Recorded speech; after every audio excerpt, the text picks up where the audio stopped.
Good morning বন্ধুরা, তোমরা সবাই কেমন আছো? আশা করি তোমরা সবাই খুব ভালো আছো আর আমিও ভালো আছি। তোমাদের প্রত্যেককে ওয়েলকাম জানাচ্ছি আমার ইউটিউব চ্যানেল রেমিস ক্রিয়েটিভ ওয়ার্ল্ডে। তো আজকের ব্লগটা আমি সকাল দিয়েই স্টার্ট করলাম। এখন আমি চলে এসেছি রান্নাঘরে। তো দেখতেই পারছো আমি এখন তৈরি করছি চা। তো আমার নিজের জন্য এখন 1 কাপ চা বানিয়ে নেব। এর আগে আমি ঘরের কিছু কাজকর্ম করে ফেলেছি। তো এখন টাইম হচ্ছে চা খাবার। তো চাটা হয়ে গেছে, এখন আমি কাপে ঢেলে নিলাম আর এবার আমি চলে যাব ব্যালকনিতে। সকালবেলা চা খাওয়ার সময় আমি দুটো জায়গায় বসতে কিন্তু খুব পছন্দ করি। এক হচ্ছে আমার এই ব্যালকনি আর দ্বিতীয় হচ্ছে জানলার ধার। কারণ এখান থেকে আমি যে প্রাকৃতিক দৃশ্যটা উপভোগ করতে পারি সেটা কিন্তু আমাকে পুরো দিনের জন্য একটা এনার্জি যোগায়। তো তোমাদের সাথেও তাই শেয়ার করলাম। আর আজকে কিন্তু বেশ দারুণ হাওয়া দিচ্ছে। গরমকালে সকালবেলা যদি এরকম সুন্দর মৃদুমন্দ বাতাস দেয় তাহলে কিন্তু মন প্রাণ দুটোই জুড়িয়ে যায়। তো এখান থেকেও আমি কিন্তু অনেকটা এনার্জি সঞ্চয় করে নিলাম। কিন্তু এখানে বেশিক্ষণ দাঁড়িয়ে থাকলে চলবে না, এবার বাকি কাজগুলো কমপ্লিট করতে হবে। তাই আবার চলে এলাম কিচেনে। আর দেখতেই পারছো যে আমি ব্যাটার বানিয়ে নিয়েছি, আর এটা হচ্ছে ধোসার ব্যাটার। তো আমি তাওয়াটাকে অনেকক্ষণ আগেই বসিয়ে দিয়েছিলাম, এটা গরম হয়ে গেছে। আর বেশি গরম তাওয়াতে কিন্তু ধোসা বানানো যায় না। তো সেই কারণে ওতে একটু জল ছিটিয়ে তাওয়াটাকে রেডি করে নিলাম। এবার ব্যাটারটা দিয়ে দেবো। আজকে আমি কিন্তু প্লেন ধোসা বানাবো। আর মশলা ধোসা বানানো যায়, কিন্তু সেটার জন্য কিন্তু একটু বেশি খাটনি করতে হয়। তাই ভাবলাম একটু কম খাটনি করেই যদি একটা মজাদার রেসিপি বানিয়ে নিতে পারি ব্রেকফাস্টের জন্য, তাহলে তো দারুণ হয়। তো দেখো কি সুন্দর ধোসা আমি গোল করে নিলাম, দেখতে দারুণ লাগছে। পুরো যেভাবে দোকানে বানায় সেরকমই কিন্তু দেখতে লাগছে। আর তোমাদের যদি এই ধোসা বানানোর রেসিপিটা ভালো লাগে তাহলে আমাকে কমেন্ট বক্সে জানিও, আমি তোমাদের সাথে পুরো রেসিপিটা শেয়ার করব। তো দেখো ধোসা প্রায় রেডি, চারিদিকে একটু তেল দিয়ে দিয়েছি। আর এবার সাইড থেকে একটু একটু তুলে আমি এটাকে তুলে নেব। আর এর সাথে কিন্তু আমি করে নিয়েছি সাম্বার আর হোয়াইট চাটনি, ওই যেটা বলে আর কি নারকেল, তারপরে পোস্ত, বাদাম ইত্যাদি দিয়ে করেছি, ওটাও কিন্তু বেশ টেস্টি হয়েছিল। তো এখন দেখো আমি ধোসাটাকে কি সুন্দর রোল করে তুলে নিলাম। দেখেছো একটুও কিন্তু চাটুর সাথে এটা লেগে যায়নি। তো এই হলো সাম্বার, আর এটা খেতেও বেশ টেস্টি হয়েছিল, কিন্তু এর থেকে কিন্তু ওই হোয়াইট চাটনিটা খেতে বেশি টেস্টি হয়েছিল। তো দেখো রেডি। তো এখন আমি ধোসাটা খেয়ে নিই, তারপরে আবার তোমাদের সাথে দেখা হবে। তো এবার আমি চলে যাব লাঞ্চের প্রিপারেশন করতে।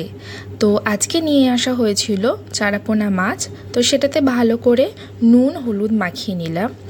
আর এইবারে দেখো কড়াইতে তেল দিয়ে এটাকে ভাজার জন্য ছেড়ে দিলাম। তো এটা ভাজা হতে থাক, আর ততক্ষণ আমি তোমাদের সাথে একটু গল্প করে নিই।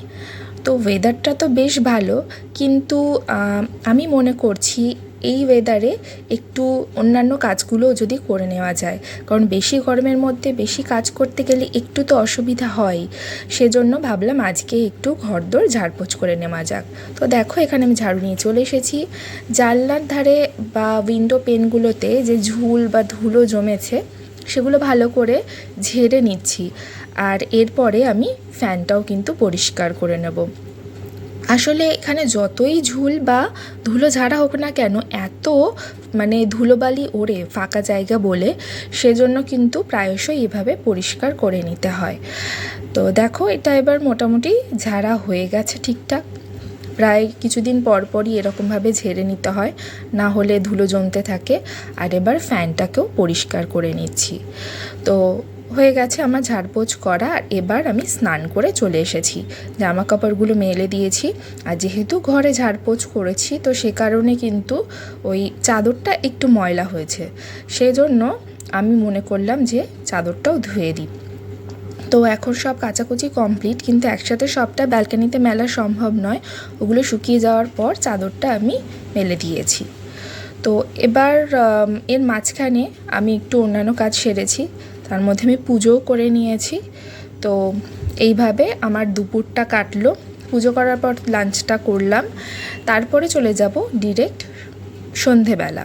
তো আজকে ঝড় বৃষ্টি হওয়ার তো কথা রয়েছে, কিন্তু কখন ঝড় বৃষ্টি আসবে তা তো বুঝতে পারছি না।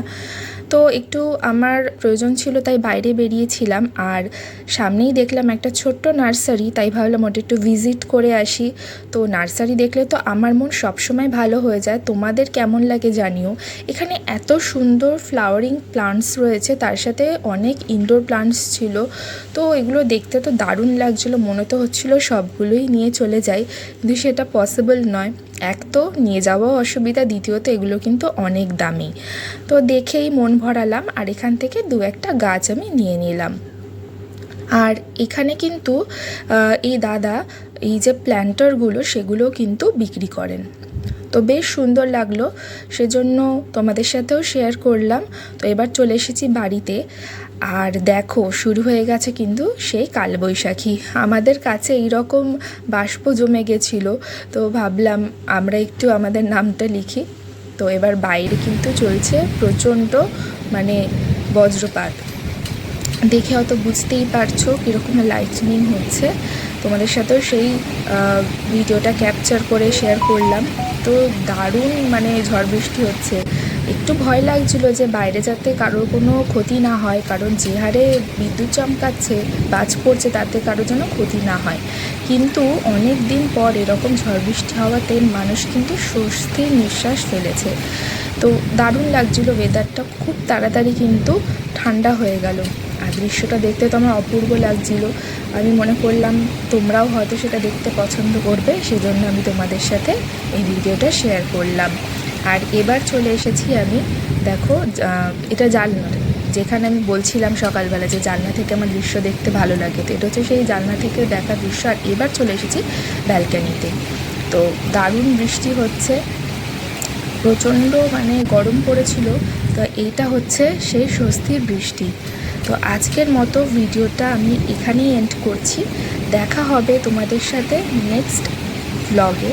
তো ততক্ষণ তোমরা আমার পাশে থেকো আর আমাকে সাপোর্ট করো, তার জন্য কিন্তু আমার চ্যানেলটাকে তোমাদেরকে সাবস্ক্রাইব করে রাখতে হবে, আর নোটিফিকেশনের জন্য বেল আইকনটাকে প্রেস করে রাখতে হবে। আর ভিডিওটা ভালো লাগলে অবশ্যই লাইক, কমেন্ট, শেয়ার করুন। তাহলে দেখা হচ্ছে নেক্সট ব্লগে। টাটা।